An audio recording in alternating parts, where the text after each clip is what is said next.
Manusia bertanya kepada engkau Muhammad tentang kiamat. Katakanlah, sesungguhnya ilmu kiamat itu hanya ada di sisi Allah.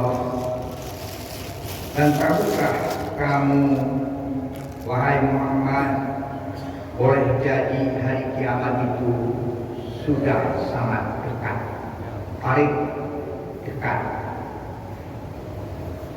Bapak-bapak, saudara-saudara, kaum muslimin, sedang sholat asar yang berbahagia. Puji syukur kita aturkan kepada Allah Subhanahu wa taala. Pada asar ini kita masih diberikan kekuatan, kesehatan dan kesempatan untuk melaksanakan kuliah kepada Allah Subhanahu wa taala. Salawat beriring salam kepada junjungan kita Nabi Muhammad Rasulullah sallallahu alaihi wasallam. Allahumma shalli ala Muhammad wa ala Muhammad. Ayat yang kita bacakan tadi bercerita tentang masalah kiamat. 1400 tahun yang lalu sudah disampaikan kepada Rasulullah sallallahu alaihi wasallam bahwasanya kiamat itu sudah dekat.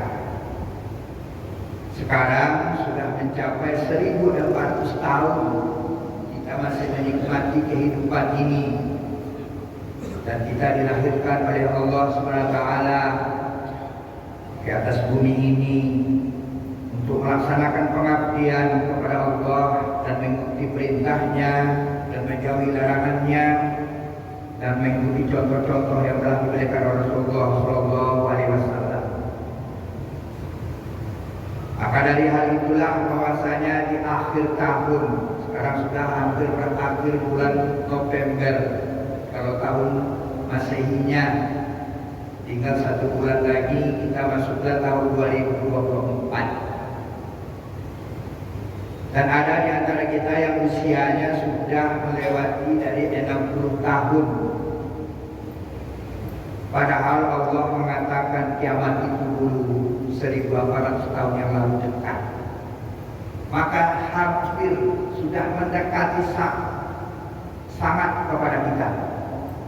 Bahasanya tanda-tandanya daripada hal-hal yang demikian itu. Tapi Rasulullah tegas menjawabnya, ilmunya hanya ada pada Allah Subhanahu wa taala. Tapi Allah mengingatkan kepada Rasulullah, waktunya sudah sangat dekat. Maka dari hal itulah kiranya kepada kita yang sedang hadir pada kesempatan ini, bahasanya peringatan Allah ini ada yang dikatakan dengan as-sa'ah, ada al-haqqah, hari yang sebenar-benarnya, tidak ada dusta lagi di dalamnya, tidak ada lagi yang dikatakan dengan pura-pura, permainan-permainan sandiwara, tidak ada lagi. Hanya menentukan benar, salah. Kalau benar tempatnya yang terbaik, kalau salah tempatnya jelas ke tempat yang paling jelek, yang itu yang katakan dengan neraka jahanam. Kaum muslimin ada yang katakan dengan bahasanya al-qari'ah, menggoncang. Goncang yang segoncang-goncangnya, bukan hanya bumi yang digoncang, langit, bumi semuanya digoncang. Yang digoncang itu jiwa yang paling, yang mencemaskan itu di jiwa. Ada orang lari mau pergi kemana, tidak jelas.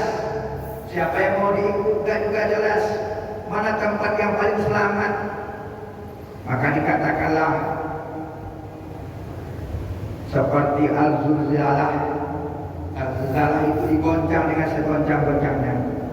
Kalau parasil maksus seperti ya aneh-aneh yang berterbangan, gak jelas. Kata yang satu di utara yang paling aman. Datang yang dari utara mengatakan kami baru balik dari sana, tidak aman. Putar lagi ke selatan, dicari buat tempat yang aman. Datang orang dari selatan tuh bicara lagi, bicara dari sana. Lari ke barat, lari ke timur, nggak karuan gitu. Maka karena itulah yang ada pada itu menentukan yang benar.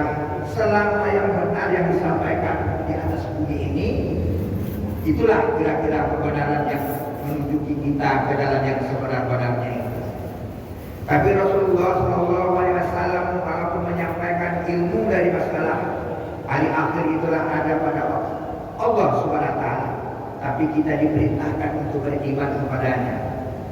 Walladzina yu'minuna billahi wa bil yaumil akhir. Kamu harus beriman kepada Allah dan hari akhir. Wa bil akhirati yuqinun.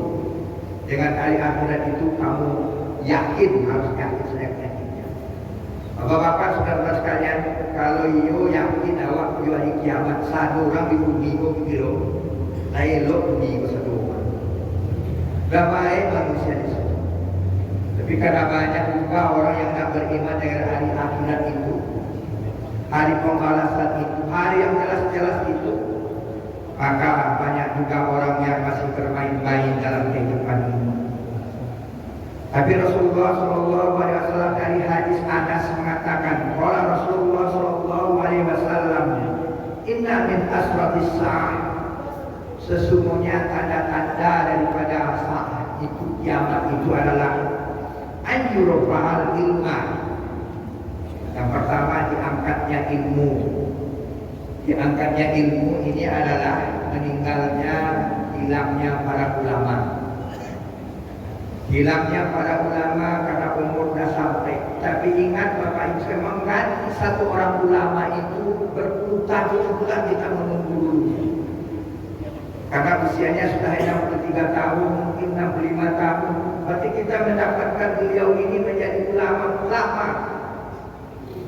Maka pengkaderan ini perlu dilakukan supaya ulamanya tidak langka, tidak sedikit. Tapi ada perangai manusia mengejek ulama. Mengejek ulama. Ini berarti ilmu sudah diangkat. Dan orang berpikir bahasanya ilmu, orang berilmu tak perlu. Bahkan ditojokkan, bahkan dibilang radikal. Bahkan dibilang bahasanya orang yang berilmu, ulama itu disebut dengan intoleran.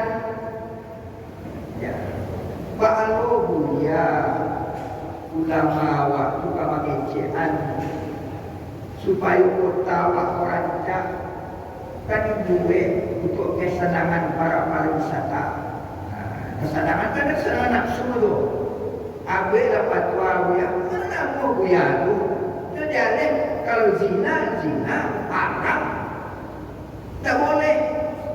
Kalau yang miras tak boleh. Tak boleh di antara itu. Jelas dimakan kecil dia kau intoleran. Akan melecehkan namanya itu. Itulah tanda-tanda hari kiamat itu sudah dekat. Maka dari itu kita ini soleh perlu, Bapak sekalian. Soleh perlu, tapi muslim perlu juga. Itu yang paling penting. Apa bedanya soleh dengan muslim? Soleh dia taat beragama, sholatnya memang taat, baca Qurannya taat, memahami Al-Qurannya, bersedekahnya, berinfaknya, berzakatnya, lengkap semua. Muslim punya keahlian. Awak sama sembahyang sadoa, sama puasa sadoa. Tapi disuruh orang awak membawa pesawat pilot, ayo aku dapat cari orang gambar rumah. Jadi untuk jadi pilot itu perlu pengetahuan khusus untuk dia. Tapi pilot yang soleh, itu bantuan. Kita inginkan itu. Tapi kalau kita menyerahkan saja ke sembarangan orang, itu ya tidak usah. Makanya perlu anak-anak kita diajari untuk menuntut ilmu pengetahuan itu. Teknologi, sains, dan segala macamnya itu perlu. Bahasanya Islam itu perlu semuanya. Ilmu ekonomi harus kita kuasai. Ilmu pertahanan keamanan harus kita kuasai. Ilmu pengetahuan tentang masalah daripada alat-alat teknologi yang terbaru, dan pesawat-pesawat dan segala macam itu perlu kita miliki. Dan orang ini perlu diisi dengan keimanan dan ketakwaan kepada Allah Subhanahu wa taala. Dan mentang-mentang ini di ulama, lupa diletakkan senyum menjadi pejabat. Inilah mengerti dengan itu loh. Hanya janjian saya mau baju di orang baju di lah. Kau tema menembak, orang tema menembak saya lah. Coba aja pejabatan ada dirinya. Dia ulama. Ada orang model itu. Nah, itu tanda-tanda dunia kiamat sudah dekat. Yang kedua adalah ayyurafat wa yanqutul jahlu. Terpeliharanya kebodohan. Terpelihara kebodohan. Orang bodoh itu berperan, bapak-bapak ibu sekalian, berperan. Bahkan dibiayai oleh, jaga gaji oleh. Ini dia tanda-tandanya sudah dekat sekali bahwa saya waktu-waktu yang ditunggu-tunggu. Maka dari itulah orang ini disanjung, diangkat tinggi-tinggi, sehingga dia orang berilmu dipojokkan, sedangkan orang yang jahil ini dia dianjurkan ya. Bapak saudara sekalian, jahil itu ada dua. Bodoh itu ada dua. Yang pertama jahil basit, orang yang bodoh tahu bodohnya. Yang kedua adalah jahil merokap, yaitu orang yang tidak tahu dengan bodoh. Maka perlu kita, semua kita adalah orang yang tidak memahami dari segala macam banyak ilmu, tapi perlu kita menuntut ilmu dengan sebanyak-banyaknya dan sebaik-baiknya. Mohon kiranya yang dua ini saja dan tanda-tanda kiamat ini kita pahami dengan baik, sudah ada kira-kira di dekat kita. Billahi taufiq wal hidayah. Wassalamualaikum warahmatullahi wabarakatuh. Waalaikumsalam.